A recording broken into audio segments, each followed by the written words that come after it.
I understand. I just want to be clear on what exactly do you want me? Only the truthfulness issue itself.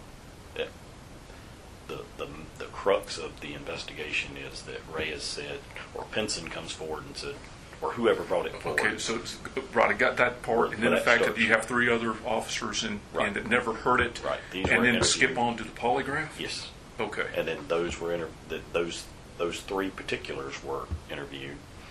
Pinson denies saying it. He was polygraphed. His polygraph was showed to be truthful. Right. Royal, in 2 statements, one written or one verbal and one written on an email, said that he didn't hear it. Right. Later changes it to say that he did. He goes in and is polygraphed on the issue that he did hear it. He fails it. And then he backed off of it. And then he backs off of it. And that's we're now. Do I add that in this? You put that in there. But okay. But we're not going anywhere with that. Just put it in there. Right. Gotcha. And then it's Ray is interviewed. He states that Pinson did in fact say this. He is polygraphed, and then whatever his results are, and keeping the open mind that he could pass polygraph.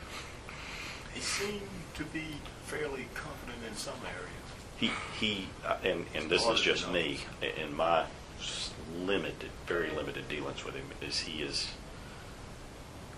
I don't think it necessarily has to be the truth. He's going to be confident. He can come in and say that yes, the sky is green. I'm certain of it. Certainly, go look. It's green. Right. And yeah. I think that's him. Yeah.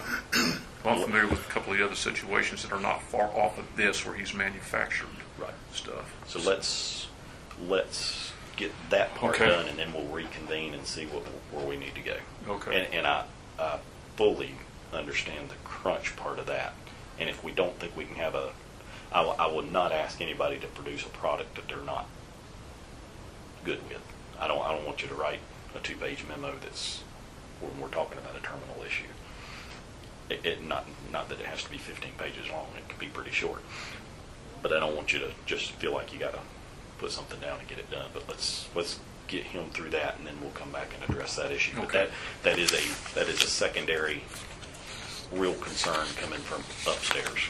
They do not want that lingering for the new person coming in, and the issue becomes is if it is a terminal issue, which it would be for somebody, the rest of that paperwork that they have to complete, and then we have to give him the amount of time he's allotted to make a decision on a hearing and get the hearing scheduled. I can tell you they're already working on dates for hearings because the assumption is we'll have a hearing. So that part's being done on the front end anyway. Let me ask you. This is just a technical question. As far as a hearing goes,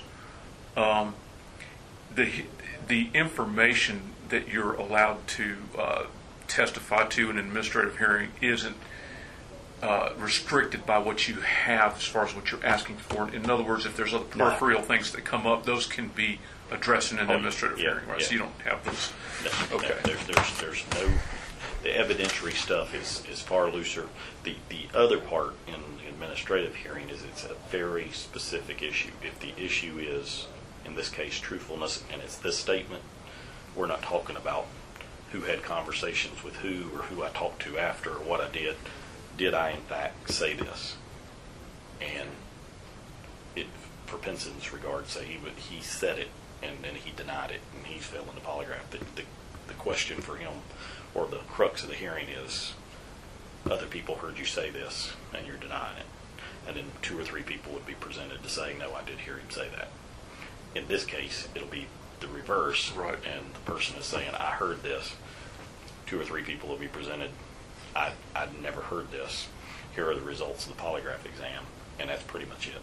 And the only thing I can present in my defense is any witness that I can bring forward that says that it did occur that can testify truthfully. Royal cannot, because he's already failed his polygraph.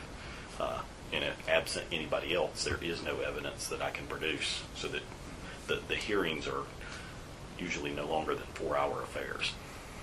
They're pretty short. So if there are other things that need to be added and included, they can be put in at the end. Now, the other part of it is he is entitled, at the end of this, if he goes in and he flunks his polygraph, he is entitled to the completed administrative investigation. Now, any additional attachments or anything like that.